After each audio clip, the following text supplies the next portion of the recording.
We are 45 seconds in. Yeah, and I'm going in. I'm here for it. I love the vibe. Absolutely. It's the arrival. I came in the league, went straight for the title. Touchdown! Marvin Harrison Jr. Marvelous. Gets past Ransom. Donovan Edwards. Touchdown. The Don. There's nothing quite like the game. Michigan versus Ohio State. This is The Rivalry, sponsored by Elevated Integrity Construction. This is the Rivalry Podcast. It's the greatest rivalry in sports, Michigan and Ohio State. I'm Jace. That's JP. What up? Thanks for following along. You may notice we've got a third special guest with us today, Mr. Roy Hall in the studio. Roy. In the studio. I'm glad Nice he's sitting on your too. side. I've got a bonus friend today. Yeah, there you go. So, Roy, tell us, just in case folks aren't familiar, tell us a little bit about your time with Ohio State, what you're doing now, and we'll get into some details here in a minute. Yeah, that's awesome. So thanks for having me on. Excited to be here. It's a lot of scarlet and gray, and it's also some maize and blue in here. It doesn't make me uncomfortable because I beat that team up north, and we beat that team up north 4 times when I played at Ohio State. So 4 sets of gold pants. We are 45 seconds in. Yeah, and I'm going in. I'm here for it. I love the vibe. Absolutely. Played from 2002 to 2006. Won a national title with the Buckeyes in 2002 with a great game when we beat Miami in the Fiesta Bowl, double overtime, one of those classic college football games. And then played in another national title game in 2006, but we lost to the Florida Gators when Coach Urban Meyer was still on the dark side. And so once we got him saved and converted, we made up for it. But had a great time. Obviously some great teammates. The likes of Troy Smith, who won the Heisman, Ted Ginn Jr., Anthony Gonzalez, Nick Mango, A.J. Hawk, Bobby Carpenter, Santonio Holmes, Maurice Claret, Michael Jenkins, like the list goes on, and Craig Krenzel, some of the most famous and most popular and impactful Buckeyes in the history came through in those times when I was there. Then went on, I got drafted in the 5th round by the Indianapolis Colts, which was awesome. Played for Tony Dungy and learned so much under him.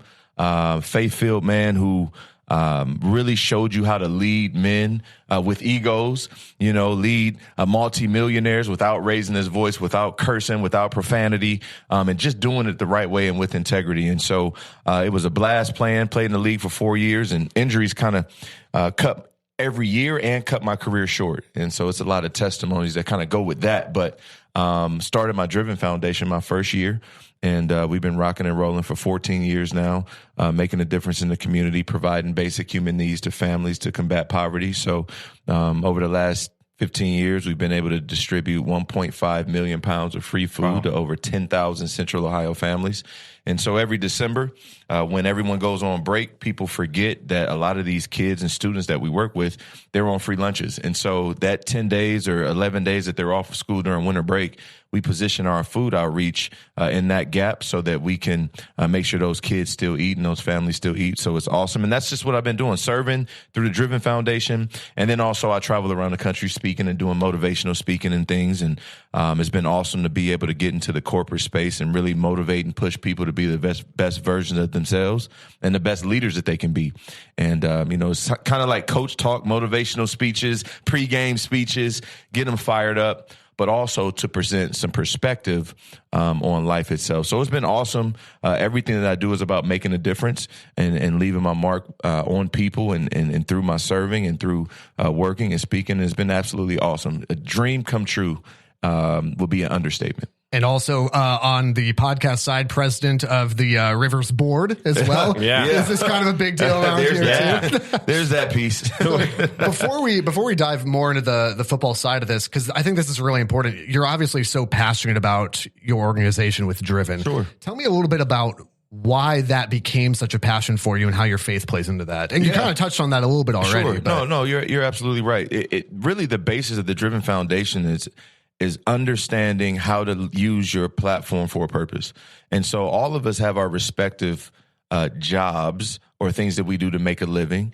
And whether you're an NFL player or you have an awesome podcast or you work in a ministry or you're a dentist or a teacher or a principal or whatever it may be, there's that label of what we do, but then there's who we are. And who we are are men and women of God who want to use what we have to help other people. Everything that we have or acquire or build up to is, yes, for us, but it's also to be able to help God's people. And so through Driven, how it got started was just like understanding what it's like to not have anything. I grew up in a single parent household.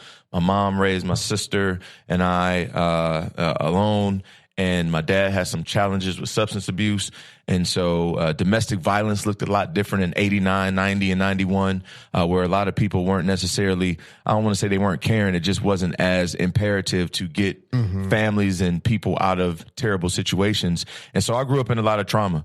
And so once my mom and dad divorced, my mom was on her own. And so I was a part of a family that needed those organizations like Driven, who were giving away free food and giving away free childcare. We had moments where the refrigerator was empty. Eviction notices come in every color in this room. And so when you feel the pressure of about to be kicked out of your house, when mom doesn't have transportation, we can't afford a car, mom's not eating, we're not eating. Those are things that you never forget. And so I knew once I got a little bit older and once I was blessed with a position like playing in the NFL, there was no doubt in my mind that I was going to try and leverage that to be able to make a difference. Coach Tressel sowed those seeds as well by having us out in the community on a day-to-day basis, so to speak, a lot, especially for the young guys that weren't playing a lot early on. Visiting James Cancer Hospital, visiting local elementary schools, you see when the scarlet and gray shows up, how it can infuse life into an individual. And you're like, man, that's powerful. And that gift is not necessarily for me solely. That gift is to be able to share, and you do it through serving. And so that's kind of where Driven was started, just understanding what it's like to not have anything, but then making sure I leverage my platform, resources, connections to make sure the people that I'm around now have everything that they need. It's amazing how, and this sounds very cliche, but it's amazing how God takes your particular story and turns some of that pain into your passion and purpose. Absolutely. It's not a comfortable thing when you're going through it. There's a lot of, God, why in the world is this going on with me right now?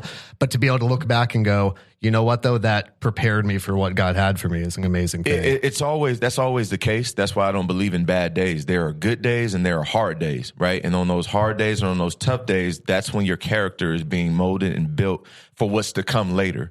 And all the things that we went through as a family have now positioned me to be, number one, empathetic, but also understand that making it to the NFL or being a Buckeye is more than just cheers and touchdowns. It's more than just catching a pass from Peyton Manning. I didn't, by the way. He didn't throw the ball. He didn't throw the ball. Just insert that in. He didn't throw. Marvin Harrison got 120 balls one year, but I got 0. But it is, he's a Hall of Famer for a reason. Which is funny, right? Like I played with Marvin Harrison Sr. And by the way, let me throw this in there. For the last 10 years, I've been the team chaplain for the Ohio State football team. I don't know if you guys knew that, for the last 10 years. And so now I'm ministering to Marvin Harrison Jr. and I played with his dad, which makes me feel extremely old. But you just understand that life is about making a difference. Yeah. And when you live your life that way and cherish every day, understanding that every day is a gift, every day is a blessing, you can go out into the world without regret, knowing that you've done everything possible to make it a better place. Amazing. Yeah, and you touched on this a little bit earlier, but we've got to bring up the game. I mean, that's the whole reason for this podcast. Sure. You did something that very, very few people get to experience in playing in not only the rivalry game, but probably the biggest. Certainly one of the biggest games where it was number 1 Ohio State, number 2 Michigan. What was that? Just playing Michigan in general, what does the week of that game look like from a player's point of view, but specifically that game as well, because the hype around it was just so intense. I remember watching that, like, I'm not even going to try to think, because I was a little younger, but I remember exactly where I was when Chris Wells ran 52 yards right down the middle. I remember exactly where I was at that time. So from a player's point of view, what does that game look like specifically, but just that rivalry? I mean, you want me to sum it up? It's funny. It's hard to sum up the game in a 2 to 3 minute little conversation, but it's everything. You practice every day for the game. There's a period every practice where you dedicate towards beating Michigan. Now, a lot of people say that team up north. we owned Michigan when I was there, so I can say Michigan as much as I want to. People get afraid. I was talking to Coach Tressel. He's like, I can say Michigan. We can say Michigan all we want to. Ain't nobody afraid of saying Michigan. But it is that team up north. Yeah. But at the end of the day, you prepare to beat that team. You know, it's like playing against yourself. I mean, they train just like we train. Matter of fact, that's how we got the gold pants tradition where Francis Smith said they put on their pants one leg at a time just like we do. And so we went on to beat them and destroy them for the next 5 years straight or whatever it was. But they train just as hard as we, and we know that every game leads up to that game. Yep. You can be 11-0, but in game number 12 against Michigan, if you lose that game, it destroys the season. Yep. Now, last year there was a controversial situation where we got destroyed in the second half by Michigan, but almost played played for the national title because we went down to the wire with Georgia. Mm-hmm. And if we had won a national title, they say, oh well, we would have won a national title but lost to Michigan. It would have been a great victory to be the national champions, but Michigan would have been saying you couldn't beat us. There's still that taste in your mouth of we still have some unfinished business even with the national title. It would have been incomplete, but that game means everything. You solidify your legacy as a Buckeye in that game. All eyes are on that game. It's the biggest rivalry in sports, not just college football. And literally you come to Ohio State to play in that game. Mm-hmm. And there's a hatred. Everybody has a story of why they started hating Michigan or why they started hating Ohio State from the other side. You have your countdown clock, but that week is intense. That week is also a week where you got to have your focus at an all-time high. I mean, you're cutting off everybody that you love. And I'm not talking to your mom, not talking to your dad, not talking to your girlfriend, not talking to anybody. You're not even looking at Brutus. You're not doing anything. Everything is about beating that team up north, and so it was a blessing to be able to play in that game. That particular game, you score a touchdown in it. I mean, it's just phenomenal. Just phenomenal. Like, does that, when you think about, and this is such a hard question, when you think about, hey, some of my favorite memories playing for Ohio State, I've got to believe that game's up in there. Yeah. What other games or what other scenarios would you throw in there as, hey, these were just really special moments? Yeah, I think the number one game on the list has to be number 1 versus number 2, Michigan, Ohio State in 06, specifically because it was my last game in the shoe. It was senior day. My mom was on the field. And so if you go back to the story I told about my mom, and just, you go through so much for 10, 12 years, 14 years of trying to get to that point. And here I am at 21, 22 playing in the shoe and my mom's on the field with me and I can hand her a rose. That meant a lot to me. Just to kind of work through that, being a graduate now of Ohio State. That was awesome. Game number 2 was probably the national title game. Now I redshirted that year. So we're on the field and we're dressed up and everything and in our uniform, but I didn't get on the field. But understanding what it took to win that football game, it took all 120 guys on the team. And so the Mike Dawsons of the world and Craig Krenzel and Reese Claret, like all those guys, Donnie Nicky, those guys that were on the field making plays, were making plays that day. But in practice leading up to that and all season, those guys on the scout team, me included, we were getting those guys ready. It taught me a lesson about the value of every single person under the roof of the building, right? Everyone has value. And when one person doesn't do their job, other people can't do theirs. And so while some people may think, well, you weren't All-American or you didn't play or you didn't start in that particular national title game, I got a ring just like everyone else. And it wasn't just because I was in the room. It's because I contributed, but my contributions may have been behind the scene. From a biblical perspective, we see it all the time where you get people who are infamous for not being famous. Right? This was somebody that we didn't know. This person didn't have a name. This person let Jesus stay at his house and we don't even know who that person is. But in this particular case, I found that the value is not in just being out in front. Like real leadership is not being out in front. It's actually doing what you need to do to make sure the people who are in front can get their job done better. And so those 2 games are the ones that go hand in hand as being probably the best 2 in my Ohio State career. But again, we beat Michigan 4 times while I was there. Yeah, you mentioned that. Those other games become 3, 4, and 5. Absolutely. As well they should be. As well they should be. Well, and you talked about this earlier, and I feel like it's true. Whenever you're a young guy, so when you were in the national championship game, you said you were redshirting, so you were on the sideline. You obviously are practicing, getting these guys ready. But I feel like whenever you're in that situation and you're an underclassman like that, there's always that one person, the upperclassman on the team, that sticks out to you that you kind of latch onto and you want to kind of learn from as the season goes on. Who was that for you in the 2002 season? Yeah, first name that came to mind, Michael Jenkins. Michael Jenkins, one of the all-time greats, one of the all-time leading receivers in Ohio State history, probably the most underrated and unappreciated receiver in Ohio State history.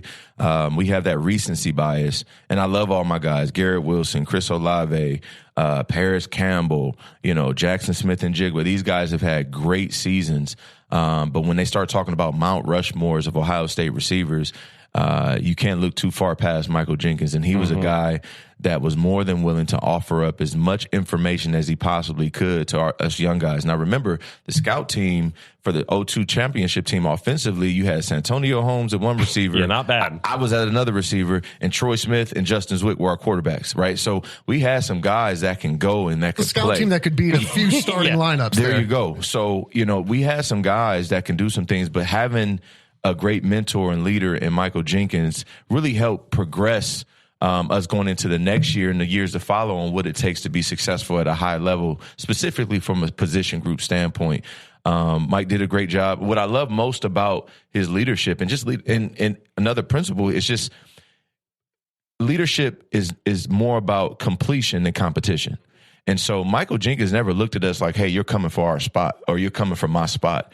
His job as a leader was to get us right, right? And so you learn quickly, like, listen, it's not your spot. It's not your position. I wore jersey number 8. It's been so many awesome number 8s to come through our house. It's not my jersey. It's not my number. It's my job to make it better.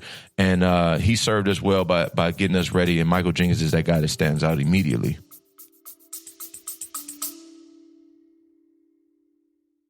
When you hear Mark Price for 3, it probably takes you back to Old Richfield Coliseum, Gund Arena, and the Cleveland Cavaliers. Hey, this is Aaron from the Mark Price for 3 podcast, and each week Mark and I discuss 3 topics: basketball, coaching, and of course, his faith. Subscribe to the Mark Price for 3 podcast wherever you get your podcasts. Let's jump to present day. Okay, sure. So we're going through the season here at Rival Pod, which, by the way, this is a good place to mention a big thanks to our friends at Elevated Integrity Construction. Aaron Carroll, you're amazing. Check them out at elevatedintegrity.com. And also we're on Patreon at riverradio.com/rivalry. So there's that too. Let's jump to present day. So we go through every single game every week of the season. Mm-hmm. All eyes, and you alluded to this already, Roy, but all eyes are kind of on that last Saturday in November. Looking at the Ohio State team that you've got right now, present day, looking at Michigan, I don't know how much you watch them or don't watch them. No, I watch. But I figured you might. Yeah, you watch. What are you looking for? Let me put it from a Buckeye perspective. Yeah. What will it take for Ohio State, where they're at right now, to beat Michigan in Ann Arbor at the end of November? Short yardage, offensive line play. Like, that's where I'm looking right now, in the trenches. Not so much on the defensive line. I think our defensive line is doing a great job at getting pressure on the quarterback, which is why you're starting to see interceptions from defensive backs. You see linebackers making a bunch of plays. The sacks aren't up from a number standpoint, but those guys are putting so much heat on those guys. And quarterbacks now are trained to get rid of the ball rather quickly. Yep. So maybe those numbers aren't as high as we have seen them in the past with Nick Bosa and Joey Bosa. But up front in the trenches, running the football, being able to control the clock, is going to be imperative when we play that team up north, specifically because that's what they do. They have built themselves different than every other college football team in America. They have the best offensive line for the last 2 years. You can argue that, but that's just on paper. Like, they've been awarded that honor. And so those guys are built for the long haul, which is why over the course of time, you could come out swinging. Most games, everybody juiced up that first quarter, that second quarter. But the second half, when you got guys leaning on you and blocking you and hitting you constantly, and then you saw it happen last year when the fourth quarter got away from us. So we need to make sure up front we can do the same when we have the football. We can't just rely on Kyle getting the ball to those receivers in open space. We got to be able to run the football. You see what our offense looked like running the football without Travion Henderson, who recently missed a game or so. And so when you get, Mayan in there and you got Chip in there, we got to get behind those big guys, and they got to be better run blockers than they are pass blockers. Well, and with the big question too is about whether or not the new clock rules, how does that affect things? And it's like, it doesn't, but it definitely does play a role when you've got a team like Michigan, who I think is like one of the slowest paced offenses. Yeah, what was right now it in the last year country. in the third quarter? They had the ball for one drive for like 8.5 minutes, like almost the entire quarter. And that's what they're built for too. Right. So yeah, I mean, to be able to control the clock and be able to grind guys into the ground there by the time you hit third and fourth quarter is going to be absolutely huge. Let me ask you this. So looking across, we kind of zoom out from Michigan, Ohio State. We look at the college football landscape as a whole right now. Mm-hmm. Who are the 4 teams that impress you the most? And again, a lot of this will shake itself out as the season goes on, of course, but we got last year for 4 playoff teams. Next year expansion is going to be wild. There's a whole bunch of topics on that. Mm-hmm. Who are your 4 most impressive teams right now for you? So 4 most impressive versus the 4 best teams may be a different question. Yeah. Give us both then. All right. So impressive. I can't go any further than Colorado. I mean, 4-2 right now. I love it. You have a 1 victory team. And I know everything's been made about Deion, but he's doing it the right way. He's showing a different way of doing things, which I'm all about. But to go 4-2 right now, and you were slotted in Vegas, and all the people all the experts said they probably win 2 or 3 games, to have 4 already. And without their best player, and Travis Hunter. Without their best player. So impressive. Extremely impressive. Number 2, Washington. I think Washington came out of nowhere. We know they had Michael Penix Jr. We just didn't know that they were going to be this explosive this early on. Mm-hmm. Their last outing, they didn't play the great football, but this weekend or soon they play Oregon. So you got an Oregon-Washington matchup, which is interesting. So we'll see how that starts to shake out. We are recording this on a Friday, the day before Washington, Oregon. So if you're looking back at this going, that was stupid, it hasn't happened yet. Okay, There you go. And so you have that. And then I think Michigan's extremely impressive right now, doing what they're doing. They're, I think, the number 2 ranked team in the country right now, and still running the football and just doing it at will. It's nothing like going up against somebody that you can't stop, and there's nothing that you can do about it. So the fact that they've been, Harbaugh sat out for 3 games or whatever. He was just hanging out on vacation and on his yacht or whatever he does, shopping for khakis, whatever he does in his free time.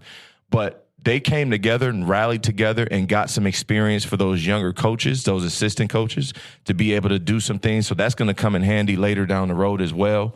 And then my 4th team, from an impressive standpoint, I'll just say Georgia, mostly because they're being hunted every single week. Yep. So you win these national championships, and you lose Stetson Bennett and all these different things, but now you're like, man, this is kind of getting boring. Like, we are just so dominant. And you can see that in their early play, the first couple of games, but they smacked Auburn when they played Auburn, or Kentucky when they played Kentucky. Mm-hmm. It was a close game with Auburn, but they smacked Kentucky, and Kentucky was running their mouth too. So just the fact that when you're at the top of the mountain and everybody's gunning for you, and you're able to stay focused and get new guys in and reload and still be on top, you got to throw them in there. Does that motivate you as a player? Because, coming off a national championship, does that motivate you knowing that you are getting everybody's best effort?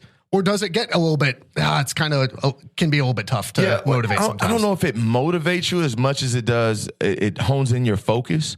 You don't have any wiggle room to just be average. Mm-hmm. Everybody's giving you their best shot. So you got to be on every single game. You just can't say, hey, we're lining up against Missouri, we can beat them, because those guys, if they beat you, it can make their entire season. And you don't want to be those guys on SportsCenter late at night when you're the guy getting beat for the game-winning touchdown, and you're looking at the playoffs outside the bubble all of a sudden, man, what if we had done this? Because one loss could keep you out depending on who it's against. So that's your 4 most impressive. Who, at the end of the year, and we're assuming a lot here. That's what we do. Let's wildly speculate. Right. Let's speculate wildly. Give us your 4 playoff teams. So you want me to prophesy? Okay. I do. 4 playoff teams. Because I'm a homer, I'm going Ohio State. Well, you have to. Let's go. Georgia. If I had to pull a team right now out of the Pac-12, that's tough. Based on their play. And based on, I would probably say Oregon. I like that pick. And then, because I like USC's offense, but their defense is terrible. It's terrible. Yeah. So you're looking at Oregon or Washington, and then probably that Oklahoma, because they're hot right now. So it's yeah. You beat Texas, so now they're the team. Yeah. coming in 5 as a tricky potentially can get in is Alabama, because right now everybody wrote them off. Everybody wrote off Alabama. They lost to Texas, and they're having some quarterback issues. But what you see them is starting to get extremely fundamental and basic in their offense, and going back to power football. Their quarterback is mobile. He's throwing the football better. So now Alabama's creeping up as well. So if they end up obviously playing in the SEC title game and win that game, they'll be in. Yeah. Well, and you've also got the potential of seeing Oklahoma, Texas again at the end of the year. And Oklahoma could take themselves right back out of it. And so, and that's the fun of college football. And again, it will be a different type of fun moving forward when you've got the 12-team expansion. But for one last rodeo with 4 teams with the national title race, that's probably as wide open as it's been in a very long time. This weekend will decide some stuff, because you've got USC and Notre Dame, you have Oregon and Washington. Some of these things will take care of themselves. So that's the beauty of it too. I do have another question. You talked about this briefly, but it feels like we just have to ask. You talked about all the great Ohio State wide receivers that have come through. Sure. Who's on your Mount Rushmore of Ohio State receivers? So number 1, Chris Carter. Like Chris Carter was catching one-handed passes without gloves. I mean, he 1,000-yard receiver. Like, I mean, Chris Carter he's the guy. Terry Glenn, the only Biletnikoff winner ever in Ohio State history right now. Now, Marvin Harrison Jr. probably will win that award for best receiver in the country. So you definitely have to put him up there. Third, I would probably say Michael Jenkins. I think right now he still may be first all time in yards for a receiver. And I believe he had 2,000-yard seasons and then one for maybe 750 or 800. And then that 4th spot, it gets a little bit tricky. I would probably have 3 on there, but then, I mean, you got the likes of Joe. Now it's like, what do you want? But I would go, I mean, you got Joey Galloway, right? You got, my teammates, Ted Gindry, you got Santonio Holmes, you got Jackson Smith and Jibba, who caught 1,600 yards in the season, 300 in the game. Who knows where he'd be if he played a senior year. Garrett Wilson, who was awesome. Chris Olave, who's the all-time leader in touchdown receptions. But I'm going with David Boston. Man, I'm going with David Boston, who never gets any love for whatever reason. 1,400 plus receive. He had the record for receiving yards in the season up until Jackson broke it. So I'm going with David Boston, Chris Carter, Terry Glenn, and Michael Jenkins. And so, people can argue Michael Jenkins, but I mean, the consistency, the big catches, 6'5", 215 pounds, first-round draft pick. I mean, what more do you want from a guy? National champion, so I'm throwing him in there for sure. I dare you to argue that with Roy face-to-face. That's my challenge to you. Roy, we appreciate your time. Tell us where we can find out more about Driven Foundation. Show them a little bit of love. Yeah, for all you guys who are listening, awesome listeners, you can go to staydriven.org, staydriven.org, to find out how you can support and see what we're doing, the mission of the Driven Foundation. And then personally, if you would love to have me come out and maybe speak to your company or speak to your team or speak to your students, you can go to royhalljr.com. That's royhalljr.com. So you got staydriven.org and royhalljr.com. Both are opportunities to figure out a way to make your people better and to make a difference in the community. The Rivalry is a production of River Radio Ministries. Want live updates from the show? Follow us on Twitter, Instagram, and YouTube at RivalPod. Visit our Patreon and consider becoming a patron for exclusive bonus content, merch, and more. And be sure to follow us wherever you're listening now for new episodes every Tuesday. And if you like what you're hearing, tell a friend so they can listen too.